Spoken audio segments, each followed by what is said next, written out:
Hello everyone, welcome back to my YouTube channel. ಇವತ್ತಿನ ವಿಡಿಯೋದಲ್ಲಿ ಬೆಳಗ್ಗೆಯಿಂದ ಸಂಜೆ ತನಕ ನನ್ನ ದಿನ ಯಾವ ರೀತಿ ಇತ್ತು ಅಂತ ನಿಮ್ಮ ಜೊತೆ ಶೇರ್ ಮಾಡ್ಕೋತಾ ಇದ್ದೀನಿ. ಬನ್ನಿ ಹಾಗಿದ್ರೆ ಈ ವಿಡಿಯೋ ಕೂಡ ಸ್ಟಾರ್ಟ್ ಮಾಡೋಣ. ಐ ಹೋಪ್ ಈ ವಿಡಿಯೋ ನಿಮ್ಗೆ ಇಷ್ಟ ಆಗಿದೆ ಅಂತ ಭಾವಿಸಿದ್ದೀನಿ. ಇಷ್ಟ ಆಗಿದ್ರೆ ನಿಮಗೆ ಗೊತ್ತಲ್ಲ, ಲೈಕ್ ಮಾಡಿ, ಕಮೆಂಟ್ ಮಾಡಿ, ಶೇರ್ ಮಾಡಿ, ಸಬ್ಸ್ಕ್ರೈಬ್ ಮಾಡ್ಕೊಂಡು ಸಪೋರ್ಟ್ ಮಾಡಿ, ಹಳೆ ವಿಡಿಯೋಸ್ ನೋಡಿ ಸಪೋರ್ಟ್ ಮಾಡಿ ಅಂತ ಕೇಳ್ಕೊತ ಈ ವಿಡಿಯೋನು ಕೂಡ ಸ್ಟಾರ್ಟ್ ಮಾಡ್ತಾ ಇದ್ದೀನಿ. ಈ ವಿಡಿಯೋ ಬಂದುಬಿಟ್ಟು ಗುರುವಾರ ದಿನದ ಬ್ಲಾಗ್ ಆಗಿರುತ್ತೆ. ಇನ್ನು ಬೆಳಗ್ಗೆನೇ 6 ಕಾಲಿಂದ ವಿಡಿಯೋನ ಸ್ಟಾರ್ಟ್ ಮಾಡ್ಕೊಂಡಿದ್ದೀನಿ. ಇದು ನಮ್ಮ ಗಿಡದಲ್ಲೇ ದಾಸವಾಳ ಬಿಟ್ಟಿತ್ತು ಅಂತ ಕಿತ್ಕೊಂಡು ಇವಾಗ ಬಾಗಿಲಿಗೆ ನೀರು ಹಾಕೋಣ ಅಂತ ಬಂದು ಇವಾಗ ರಂಗೋಲಿನ ಬಿಡ್ತಾ ಇದ್ದೀನಿ. ಇನ್ನು ಫಸ್ಟು ಬೆಳಗ್ಗೆ ಒಳಗಡೆ ಎಲ್ಲ ರಂಗೋಲಿ ಬಿಟ್ಕೊಂಬಿಟ್ಟು ಬಾಗಿಲೆಲ್ಲ ತೊಳೆದು ಆಮೇಲೆ ಈಚೆ ಎಲ್ಲ ತೊಳಿಲಿಕ್ಕೆ ಸರಿ ಹೋಗುತ್ತೆ ಅಂತ ಹೇಳ್ಬಿಟ್ಟು ಇನ್ನು ತುಂಬ ಸಿಂಪಲ್ಲಾಗಿ ಬಾಗಿಲನ್ನ ತೊಳೆದ್ಬಿಟ್ಟು ಈ ರೀತಿಯಾಗಿ ಸಿಂಪಲ್ಲಾಗಿ ರಂಗೋಲಿನ ಬಿಟ್ಕೊಳ್ತಾ ಇದ್ದೀನಿ. ಇನ್ನು ಈಚೆ ಎಲ್ಲ ಗುಡಿಸ್ಬಿಟ್ಟು ರಂಗೋಲಿ ಎಲ್ಲ ಬಿಡಬೇಕು, ಅದನ್ನು ಕೂಡ ನಿಮ್ಮ ಜೊತೆ ಶೇರ್ ಮಾಡ್ಕೊತೀನಿ ಬನ್ನಿ. ಇನ್ನು ಹೊಸ್ಲಿಗಾದರೆ ಕೈಯಲ್ಲಿ ಬಿಡ್ತೀನಿ, ಇನ್ನು ಕೆಳಗಡೆ ಆದರೆ ಸ್ಟೆನ್ಸಿಲ್ಗಳಿದೆ ನನ್ನ ಹತ್ರ, ಅದನ್ನು ಯೂಸ್ ಮಾಡ್ಕೊಂಡು ಬಿಡ್ತೀನಿ. ತುಂಬ ಚೆನ್ನಾಗಿ ಕಾಣುತ್ತೆ ಈ ರೀತಿಯಾಗಿ ರಂಗೋಲಿ ಬಿಡೋದ್ರಿಂದ. ಇನ್ನು ರಂಗೋಲಿ ಎಲ್ಲ ಬಿಟ್ಟು ಒಂದು ಸತಿ ಎಲ್ಲ ಒರೆಸ್ಕೋತಾ ಇದ್ದೀನಿ ನೀಟಾಗಿ. ಮತ್ತೆ ಇಲ್ಲಾಂದರೆ ರಂಗೋಲಿ ಪುಡಿ ಏನಾದರೂ ಇದ್ದರೆ ಮಕ್ಕಳು ಜಾರಿ ಬೀಳ್ತಾರೆ ಅಂತ ಹೇಳ್ಬಿಟ್ಟು ಒರೆಸ್ಕೊಂಡು ಇವಾಗ ಇನ್ನು ಈಚೆ ಕೂಡ ಬಾಗಿಲಿಗೆ ನೀರು ಹಾಕ್ಲಿಕ್ಕೆ ಹೋಗಬೇಕು. ಇನ್ನು ಇದನ್ನೆಲ್ಲ ಮುಗಿಸ್ಕೊಂಡು ಇವಾಗ ಈಚೆ ಬಾಗಿಲಿಗೆ ನೀರು ಹಾಕ್ಲಿಕ್ಕೆ ಹೋಗ್ತಾ ಇದ್ದೀನಿ. ನಾನು ಫಸ್ಟ್ ಟೈಮು ಈ ರೀತಿಯಾಗಿ ಈಚೆ ಎಲ್ಲ ವಿಡಿಯೋ ಶೂಟ್ ಮಾಡ್ಕೊಂಡಿದ್ದು. ಇನ್ನು ಟ್ರೈಪೋಡೆಲ್ಲ ಆಗಿದ್ರೆ ತುಂಬ ನೀಟಾಗಿ ಬರೋದು, ಮತ್ತು ಬ್ಯಾಕ್ ಕ್ಯಾಮ್ರಾದಲ್ಲಿ ಮಾಡೋದಕ್ಕೆ ಸರಿ ಹೋಗಿತ್ತು. ನನ್ನ ಹತ್ರ ಟ್ರೈಪೋಡ್ ಎಲ್ಲೋ ಇಟ್ಬಿಟ್ಟಿದ್ದೀನಿ, ಸಿಕ್ಕಿಲ್ಲ. ಅದರಿಂದ ಹಾಗೆ ಫೋನ್ನ ಕಿಟಕಿಯಲ್ಲಿಟ್ಟು ನಾನು ಫ್ರಂಟ್ ಕ್ಯಾಮ್ರಾದಲ್ಲಿ ವಿಡಿಯೋ ಮಾಡ್ಕೊತಾ ಇದ್ದೀನಿ. ನೋಡ್ಕೊತಾ ಇದ್ದೀನಿ ಒಂದೊಂದ್ಸತಿ ವಿಡಿಯೋ ಆಗ್ತಾ ಇದೆಯಾ ಇಲ್ವಾ ಅಂತ ನೋಡಿಕೊಂಡು ಹಾಗೆ ವಿಡಿಯೋ ಮಾಡ್ಕೋತಾ ಇದ್ದೆ.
ಇನ್ನು ಡೈಲಿ ಬೆಳಗ್ಗೆ ನನ್ನ ರೂಟೀನ್ ಈ ರೀತಿಯಾಗಿರುತ್ತೆ. ಇನ್ನು ಇಲ್ಲಿ ಗಣೇಶ ಫೋಟೋ ಇದೆ, ಇಲ್ಲಿಗೆ ನಮ್ಮ ಗಿಡದಲ್ಲೇ ಬಿಟ್ಟಿದ್ದು ಹೂವನ್ನ ತೆಗೆದ್ಬಿಟ್ಟು ಗಣೇಶನ ಫೋಟೋಗಿಟ್ಟೆ.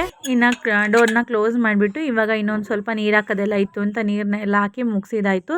ಇನ್ನು ಇವಾಗ ರಂಗೋಲಿ ಕೂಡ ಬಿಡಿಸ್ಬೇಕು. ಬೆಳಗಿನ ಟೈಮಲ್ಲಿ ಇನ್ನು ಇದನ್ನೆಲ್ಲ ಕ್ಲೀನ್ ಮಾಡೋಷ್ಟೊತ್ತಿಗೆ ಆಲ್ಮೋಸ್ಟ್ 1/2 to 1 hour ಆಗೋಗ್ಬಿಡುತ್ತೆ.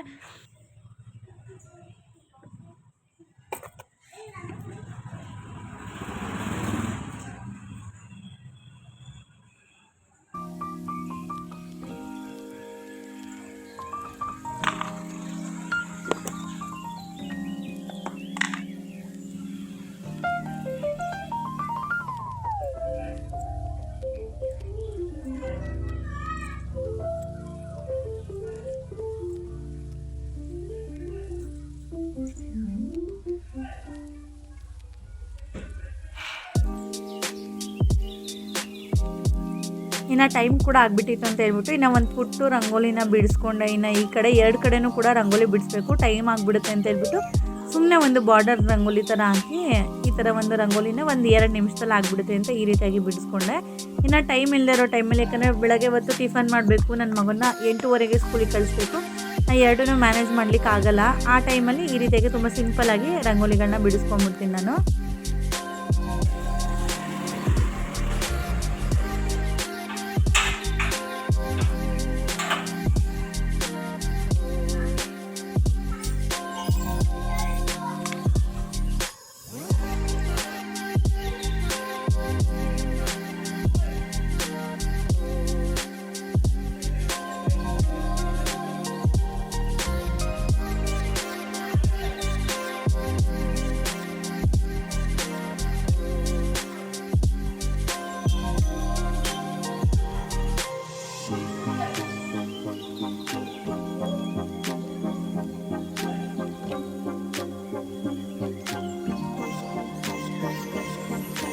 ಇನ್ನು ಈ ಕಡೆ ಬಂದ್ಬಿಟ್ಟು ಸಿಂಪಲ್ಲಾಗಿ ಚುಕ್ಕಿ ರಂಗೋಲಿನ ಬಿಡಿಸ್ಕೊತಾ ಇದ್ದೀನಿ. ಇದು 7ರಿಂದ 1 ಆಲ್ಮೋಸ್ಟ್ ಎಲ್ಲರಿಗೂ ಗೊತ್ತಿರುತ್ತೆ. ಈ ರಂಗೋಲಿನ ದೊಡ್ಡದಾಗೂ ಸಹ ಬಿಡಿಸ್ಬೋದು. ಆದರೆ ಒಂದೇ ಒಂದು ಪಾಟ್ನ ತೊಗೊಂಡು ಈ ರೀತಿಯಾಗಿ ಚಿಕ್ಕದಾಗಿ ಸ್ಟಾರ್ ರಂಗೋಲಿ ಥರ ಬಿಡಿಸ್ಬೋದು. ಲೀಫು ಫ್ಲವರಲ್ಲಿ ಲೀಫ್ ಥರ ತುಂಬ ಈಸಿಯಾಗಿ ಗೊತ್ತಿಲ್ಲದೆ ಇರೋದು ಕೂಡ ಕಲ್ತ್ಕೊಳ್ಬೋದು. ನನಗೆ ಬೇಗ ಆಗಬೇಕು ಅಂತ ಅಂದ್ಬಿಟ್ಟು ಈ ಥರ ಚಿಕ್ಕ ಪುಟ್ಟ ರಂಗೋಲಿಗಳನ್ನ ಬಿಡಿಸ್ಕೊತೀನಿ ನಾನು. ತುಂಬ ಚೆನ್ನಾಗಿ ಬರುತ್ತೆ. ನನಗೆ ಒಂದು ಕಡೆ ಕ್ಯಾಮ್ರಾ ಹಿಡ್ದಿದ್ರಿಂದ ವಿಡಿಯೋ ಆಗ್ತಾಯಿದ್ವೋ ಇಲ್ವೋ ಅಂತ ಅಂದ್ಬಿಟ್ಟು ನೋಡ್ಕೊಂಡೆ ವಿಡಿಯೋ ಮಾಡ್ತಾಯಿದ್ದೆ. ಇನ್ನು ಅಷ್ಟರಲ್ಲಿ ರಂಗೋಲಿ ಬಿಡೋಷ್ಟೊತ್ತಿಗೆ 7:30 ಆಗೋಯಿತು. ಇನ್ನು ಕಸದ ಗಾಡಿ ಕೂಡ ಬಂತು. ಇನ್ನು ಕಸ ಹಾಕ್ಲಿಕ್ಕೂ ಸಹ ಹೋಗಬೇಕು.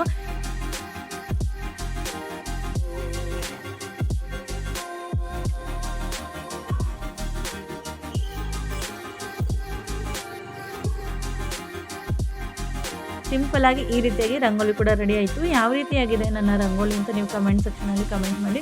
ನನಗೇನಷ್ಟು ರಂಗೋಲಿ ಬಿಡ್ಸೋಕ್ಕೆ ಬರೋದಿಲ್ಲ. ತುಂಬ ಸಿಂಪಲ್ಲಾಗಿ ಈ ಥರ ರಂಗೋಲಿಗಳನ್ನ ಸಣ್ಣ ಪುಟ್ಟ ಬಿಡಿಸ್ಕೊತೀನಿ.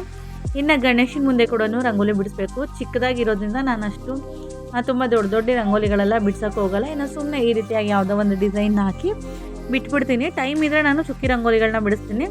ಇಲ್ಲ ಅಂತಂದರೆ ಸುಮ್ಮನೆ ಈ ರೀತಿಯಾಗಿ ಒಂದು ಸ್ಟಾರ್ ಟೈಪಲ್ಲಿ ಬಿಡಿಸಿ ಸುಮ್ಮನೆ ಹಾಕ್ತೀನಿ. ಇನ್ನು ಇವಾಗ ಎಲ್ಲ ತೊಳೆದಿದ್ದೆಲ್ಲ ಆಯಿತು. ನಾನು 6:15ಗೆ ಸ್ಟಾರ್ಟ್ ಮಾಡಿದ್ದಕ್ಕೆ 7:30 ಆಯಿತು. ನನಗೆಲ್ಲ ಕ್ಲೀನ್ ಮಾಡಿ ನೀಟ್ ಮಾಡಿ ಇನ್ನು ತೊಳೆದ್ಬಿಟ್ಟು ಬಂದು ಒಳಗಡೆ ಬರೋ ಅಷ್ಟೊತ್ತಿಗೆ ಒಳಗಡೆ ಇಷ್ಟು ಟೈಮ್ ಆಯಿತು. ಇನ್ನು ಕಸದ ಗಾಡಿ ಕೂಡ ಬಂತು. ಇನ್ನು ಕಸ ಕೂಡ ಹಾಕ್ಲಿಕ್ಕೆ ಹೋಗ್ತಾಯಿದ್ದೀನಿ.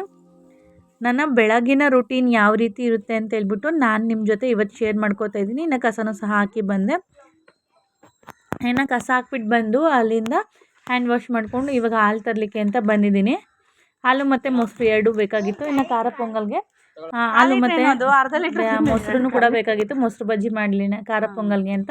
ಇನ್ನು ಹಾಲು ಹಾಕ್ಬಿಟ್ರೆ ಖಾರ ಪೊಂಗಲ್ಗೆ ತುಂಬ ಚೆನ್ನಾಗಿರುತ್ತೆ. ಅದಕ್ಕೆ ಹಾಲು ಮೊಸರು ತೊಗೊಂಡೋಗೋಣ ಇನ್ನು ಕಾಫಿಗೆ ಅಂತ ಹೇಳ್ಬಿಟ್ಟು ಬಂದು ಅಲ್ಲಿಂದ ಸ್ವಲ್ಪ ಬಿಸ್ಕೆಟ್ ಅಂತೆ ಅದು ಇದು ತೊಗೊಂಡು ಸ್ನ್ಯಾಕ್ಸ್ ಎಲ್ಲ ಮನೆಗೆ ಬಂದೆ. ಇನ್ನು ಮನೆಗೆ ಬಂದಮೇಲೆ ನನ್ನ ದೊಡ್ಡ ಮಗ ಕೂಡ ಯೂನಿಫಾರ್ಮ್ ಹಾಕ್ಕೊಂಡು ರೆಡಿ ಆಗಿಬಿಟ್ಟಿದ್ದ. ಆಲ್ಮೋಸ್ಟ್ ಆಲ್ರೆಡಿ 8 ಗಂಟೆ ಹತ್ರ ಆಗಿಬಿಟ್ಟಿತ್ತು. ನಾನು ಇದೆಲ್ಲ ಕೆಲಸ ಮುಗಿಸೋ ಅಷ್ಟೊತ್ತಿಗೆ ಅವನು ಅಮ್ಮ ಟೈಮ್ ಆಗಿದೆ ನನಗೆ ಬೇಗ ಮಾಡ್ಕೊಡಿ ಅಂತ ರೇಗಾಡ್ತಾ ಇದ್ದ. ಇನ್ನು ಇವಾಗ ಹಾಲು ಮತ್ತು ಮೊಸರು 2 ಫಸ್ಟು ಪ್ಯಾಕೆಟನ್ನ ತೊಳೆದು ಇಟ್ಕೊಂಡ್ಬಿಡ್ತೀನಿ. ಅಷ್ಟೊಳಗಡೆ ನಾನು ಬೆಳಗ್ಗೆ ಸ್ವಲ್ಪ 1 ಲೋಟ ಅಕ್ಕಿಗೆ 1 ಲೋಟ ಹೆಸ್ರು ಬೇಳೆನ ಹಾಕಿ ವಿಜಿಲ್ ಹೊಡ್ಸ್ಕೊಂಡು ಇಟ್ಕೊಂಡಿದ್ದೆ. ಇವಾಗ ನೋಡಿ ಸಿಹಿ ಪೊಂಗಲ್ ಕೂಡ ರೆಡಿಯಾಗಿದೆ. ನಾನು ರೆಸಿಪಿ ಏನು ಶೂಟ್ ಮಾಡ್ಕೊಂಡಿಲ್ಲ. ಆಲ್ಮೋಸ್ಟ್ ಎಲ್ಲರಿಗೂ ಗೊತ್ತಿರುತ್ತೆ ಖಾರ ಪೊಂಗಲ್ ಸಿಹಿ ಪೊಂಗಲ್ ಅಂತ ಅಂದ್ಬಿಟ್ಟು. ಮತ್ತು ನನಗೂ ಕೂಡ ಟೈಮ್ ಇರಲಿಲ್ಲ. ಹಾಗೆ ಬೇಗ ಟಿಫನ್ ಮಾಡಿ ನನ್ನ ಮಗನ್ನ 8:35ಕ್ಕೆ ನನ್ನ ಮನೆ ಬಿಡಬೇಕು. ಅದರಿಂದ ಸರಿ ಬೇಗ ಟಿಫನ್ ಖಾರ ಪೊಂಗಲ್ ಸಿಹಿ ಪೊಂಗಲ್ ಅದ್ರ ಜೊತೆ ಮೊಸರು ಬಜ್ಜಿ ಮಾಡಿಕೊಂಡು ನನ್ನ ಮಗನಿಗೂ ಕೂಡ ಟಿಫನ್ ಹಾಕಿ ಕೊಟ್ಟು ಅವನಿಗೆ ತಿನ್ನಿಸಿ ಸ್ಕೂಲಿಗೆ ಬಿಟ್ಟು ಬಂದೆ. ಇನ್ನು ಸ್ಕೂಲಿಗೆ ಬಿಟ್ಟು ಬಂದಮೇಲೆ ನನ್ನ ಹಸ್ಬೆಂಡ್ಗೂ ಕೂಡ ಟಿಫನ್ ಹಾಕ್ಕೊಡ್ತಾಯಿದ್ದೀನಿ. ಆವಾಗ ವಿಡಿಯೋ ಶೂಟ್ ಮಾಡ್ಕೊಂಡಿದ್ದಾನು. ಇನ್ನು ಎಲ್ಲರೂ ಹೋದ್ಮೇಲೆ ಮನೆಯೆಲ್ಲ ಸ್ವಲ್ಪ ಕ್ಲೀನ್ ಮಾಡಿ ಕಸ ಗುಡಿಸಿ ನೆಲ ಒರೆಸಿ ಒಳಗಡೆ ಎಲ್ಲ ಇನ್ನು ಹೂವು ಎಲ್ಲ ಚೇಂಜ್ ಮಾಡಬೇಕಾಗಿತ್ತು. ಸರಿ ಹೂವು ಎಲ್ಲ ಚೇಂಜ್ ಮಾಡಿಬಿಟ್ಟು ಪೂಜೆನ ಮಾಡಿ ಮುಗಿಸ್ಕೊಂಡೆ. ಇವಾಗ ಇನ್ನು ಸ್ವಲ್ಪ ಹಪ್ಳ ಎಲ್ಲ ಹಾಕಿದ್ನಲ್ವ, ಇದಂತೂ ಹಪ್ಳಗಳು ಬೂಸ್ಟ್ ಬಂದಂಗೆಲ್ಲ ಆಗಿಬಿಟ್ಟಿತ್ತು. ಸರಿ ಸ್ವಲ್ಪ ಪಂಚೆ ಮೇಲಾದರೂ ಒಣಗಾಕೋಣ, ಬಿಸಿಲೇ ಇಲ್ಲ 3 ದಿವಸದಿಂದ. ಅದಕ್ಕೆ ಸರಿ ಬಿಸಿಲಿಗಾದರೂ ಒಣಗಾಕೋಣ ಅಂದರೆ ಬಿಸಿಲೇ ಇರಲಿಲ್ಲ, ಮಳೆ ಬರೋಂಗಾಗಿತ್ತು ಆಲ್ರೆಡಿ. ಇನ್ನು ಪಂಚೆ ಮೇಲೆ ಒಣಗಾಕಿದ್ದೀನಿ. ಬಿಸಿಲು ಬಂದರೆ ಸ್ವಲ್ಪ ಈಚೆ ಎಲ್ಲ ಹಾಕಬೇಕು. ನೋಡಿ ಇವಾಗ ಆಲ್ಮೋಸ್ಟ್ 10:30. ಇವಾಗ ಆಲ್ರೆಡಿ ಮಳೆ ಬರ್ತಾಯಿದೆ ಬೆಳಗ್ಗೆ 10:30ಗೆ. ಆಗ ತಾನೇ ಪೂಜೆ ಕೂಡ ಆಯಿತು. ಇನ್ನು ಮಳೆ ಕೂಡ ಜೋರಾಗಿ ಬರ್ತಾಯಿದೆ. ಟೈಮ್ 11 ಗಂಟೆ ಆಗಿದೆ. ಇವಾಗಲೇ ಮಳೆ ಬರೋಂಗಾಗಿದೆ. ಇವತ್ತು ಗುರುವಾರ ಅಂದರೆ ಇವತ್ತಿನ ಬ್ಲಾಗ್ನ ಇವತ್ತು ಇಲ್ಲ ನಾಳೆನಲ್ಲಿ ನಾನು ನಿಮ್ಮ ಜೊತೆ ಶೇರ್ ಮಾಡ್ಕೋತೀನಿ. ನೋಡೋಣ ಯಾವ ರೀತಿ ಇರುತ್ತೆ ಅಂತ ಹೇಳ್ಬಿಟ್ಟು ಜಸ್ಟ್ ರ್ಯಾಂಡಮಾಗಿ ಬ್ಲಾಗ್ನ ಸ್ಟಾರ್ಟ್ ಮಾಡಿದ್ದೀನಿ. ನೋಡೋಣ ಇವತ್ತಿನ ದಿನ ಯಾವ ರೀತಿ ಹೋಗುತ್ತೆ ಅಂತ ಅಂದ್ಬಿಟ್ಟು. ಇನ್ನು ಈ ರೀತಿಯಾಗಿ ತುಂಬ ಸಿಂಪಲ್ಲಾಗಿ ಪೂಜೆಯನ್ನು ಮಾಡಿಕೊಂಡೆ ಇವತ್ತು ಗುರುವಾರ ಆಗಿರೋದ್ರಿಂದ. ಇನ್ನು ಟಿಫನಿಗೆ ಖಾರ ಪೊಂಗಲ್ ಮತ್ತು ಸಿಹಿ ಪೊಂಗಲ್ನ ಮಾಡಿದ್ದೆ. ಕೆಲಸ ಎಲ್ಲ ಮುಗಿದಿದೆ. ಇನ್ನು ಹುಡುಗರು ಕೂಡ ಸ್ಕೂಲ್ಗೆ ಹೋಗಿದ್ದಾಯಿತು. ಸ್ವಲ್ಪ ಮಳೆ ಇರೋದ್ರಿಂದ ಬೆಳಕು ಕೂಡ ಸ್ವಲ್ಪ ಕಡಿಮೆ. ಇನ್ನು ವಾಷಿಂಗ್ ಮಿಷಿನ್ಗೆ ಬಟ್ಟೆ ಸಹ ಹಾಕಿದ್ದೀನಿ. ಬಟ್ಟೆ ಕೂಡ ವಾಶ್ ಆಗಬೇಕು. ನೋಡೋಣ ಯಾವ ರೀತಿ ಹೋಗುತ್ತೆ. ಇನ್ನು ನನ್ನ ಮಗನ ಸ್ಕೂಲ್ ಹತ್ರ ಹೋಗಿದ್ದೆ. ಇಲ್ಲಿ ಒಂದು ಸ್ವಲ್ಪ ಲೈನ್ಸ್ಗಳನ್ನ ಬಂದಿತ್ತು, ತುಂಬಾ ಚೆನ್ನಾಗಿತ್ತು. ಈ ಲೈನ್ಸ್ನ ಸಹ ಓದಿ ಒಂದು ಪಿಕ್ ಥರ ತೊಗೊಂಡೆ. ತುಂಬ ಚೆನ್ನಾಗಿ ಅನ್ನಿಸ್ತು ಮನಸ್ಸಿಗೆ. ಇನ್ನು ನನ್ನ ಮಗನ ಸ್ಕೂಲಿಗೆ ಬಿಟ್ಟು ಬಂದ ತಕ್ಷಣ ಬ್ಲೌಸ್ನ ಕಟ್ಟಿಂಗ್ ಮಾಡಿಟ್ಟಿದ್ದೆ, ಒಂದು ಬ್ಲೌಸ್ನ. ಸರಿ ನನ್ನ ಚಿಕ್ಕ ಮಗನ ಕರ್ಕೊಂಡು ಬಂದು ಸ್ವಲ್ಪ ಕಟ್ಟಿಂಗ್ಗೆ ಫಾಲೆಲ್ಲ ಹಾಕ್ಬಿಟ್ಟು ಹೋಗಿದೆ. ಇನ್ನು ನನ್ನ ದೊಡ್ಡ ಮಗನ ಕರ್ಕೊಂಡು ಬರೋಷ್ಟೊತ್ತಿಗೆ ಸ್ವಲ್ಪ ಬ್ಲೌಸ್ ರೆಡಿಯಾಗಿತ್ತು. ಆಲ್ಮೋಸ್ಟ್ ಇವತ್ತು ಒಂದೇ ದಿನಕ್ಕೆ ಈ ಬ್ಲೌಸ್ನ ಸ್ಟಿಚ್ ಮಾಡಿ ಮುಗಿಸಿದಾಯಿತು. ಸ್ವಲ್ಪ ಸ್ಟೋನ್ ಇರೋದ್ರಿಂದ ಸ್ವಲ್ಪ ಟೈಮ್ ಎಕ್ಸ್ಟ್ರಾ ತೊಗೊಳುತ್ತೆ. ಇನ್ನು ಓವರಾಲ್ ಲುಕ್ಕು ಸ್ಯಾರಿದ್ದು ಈ ರೀತಿಯಾಗಿದೆ. ಇವ್ರು ಏನು ಡಿಸೈನ್ ಹೇಳಿರಲಿಲ್ಲ ನನಗೆ, ತುಂಬ ಸಿಂಪಲ್ಲಾಗಿ ಬೇಕು ಅಂತ ಕೇಳಿದರು. ಇನ್ನು ಈ ರೀತಿಯಾಗಿ ಬ್ಲೌಸ್ನ ಸ್ಟಿಚ್ ಮಾಡಿ ಫಾಲೆಲ್ಲ ಹಾಕಿ ಅವ್ರಿಗೆ ತಲುಪಿಸಿದಾಯಿತು. ಇನ್ನು ನೆಕ್ಸ್ಟು ನೈಟ್ ಊಟಕ್ಕೆ ಅಂತ ಹೇಳ್ಬಿಟ್ಟು ಬಿಸಿ ಬಿಸಿ ಮುದ್ದೆ, ಬದನೆಕಾಯಿ ಬಜ್ಜಿ, ಕಡಲೆ ಬೀಜನ ಹುರಿದಿದ್ದೆ, ಅದ್ರ ಜೊತೆ ಹಪ್ಳನ ಕರೆದಿದ್ದೆ. ತುಂಬಾ ಚೆನ್ನಾಗಿತ್ತು. ಯಾರಿಗೆಲ್ಲ ಇಷ್ಟ ಇದೆ ಬದನೆಕಾಯಿ ಬಜ್ಜಿ ಅಂತ ಹೇಳ್ಬಿಟ್ಟು ನೀವು ಕಮೆಂಟ್ ಸೆಕ್ಷನಲ್ಲಿ ಕಮೆಂಟ್ ಮಾಡಿ. ತುಂಬಾ ಚೆನ್ನಾಗಿರುತ್ತೆ. ಹೆಂಗೈತೆ? ಇನ್ನು ಇದ್ರ ಜೊತೆ ಅನ್ನ ಇದ್ದರೂ ಅನ್ನ ಕೂತು ಕೂಡ ತುಂಬಾ ಚೆನ್ನಾಗಿರುತ್ತೆ. ನಾನಿವತ್ತು ಈ ರೀತಿಯಾಗಿ ನೈಟು ಅಡುಗೆನ ಮಾಡಿದ್ದೆ, ತುಂಬ ಚೆನ್ನಾಗಿತ್ತು. ಇನ್ನು ಊಟ ಎಲ್ಲ ಮುಗಿದ್ಮೇಲೆ ನಾನು ಮತ್ತೆ ಯಾವುದೇ ರೀತಿ ವಿಡಿಯೋ ಕಂಟಿನ್ಯೂ ಮಾಡೋಕ್ಕಾಗಿಲ್ಲ. ಹೋಲ್ ಡೇ ಬ್ಲಾಗ್ ಆಗಿರುತ್ತೆ ಇದು. ಒಂದಿನ ಬೆಳಗ್ಗೆ 6:30ಇಂದ ಸಂಜೆ 10 ಗಂಟೆ ತನಕ ಬ್ಲಾಗ್ ಆಗಿರುತ್ತೆ ಇದು. ಐ ಹೋಪ್ ನಿಮಗೆ ವಿಡಿಯೋ ಇಷ್ಟ ಆಗುತ್ತೆ ಅಂತ ಭಾವಿಸಿದ್ದೀನಿ. ಇಷ್ಟ ಆಗಿದ್ದರೆ ಹಳೆ ವಿಡಿಯೋಗಳು ನನ್ನ ಯೂಟ್ಯೂಬ್ ಚಾನಲ್ ತುಂಬಾ ಇದೆ, ಅದನ್ನು ನೋಡಿ ಸಪೋರ್ಟ್ ಮಾಡಿ ಅಂತ ಕೇಳ್ಕೊತ ಈ ವಿಡಿಯೋನ ಎಂಡ್ ಮಾಡ್ತಾಯಿದ್ದೀನಿ. ಈ ವಿಡಿಯೋ ನಿಮ್ಗೆ ಏನಾದರೂ ಒಂದು ಸ್ವಲ್ಪನಾದರೂ ಇಷ್ಟ ಆಗಿದ್ದರೆ ಲೈಕ್ ಮಾಡಿ, ಕಮೆಂಟ್ ಮಾಡಿ, ಶೇರ್ ಮಾಡಿ, ಸಬ್ಸ್ಕ್ರೈಬ್ ಮಾಡ್ಕೊಂಡು ಸಪೋರ್ಟ್ ಮಾಡಿ. ನೆಕ್ಸ್ಟ್ ವಿಡಿಯೋದಲ್ಲಿ ಸಿಗ್ತೀನಿ. ಹೋಗಿ ಬರಲಾ?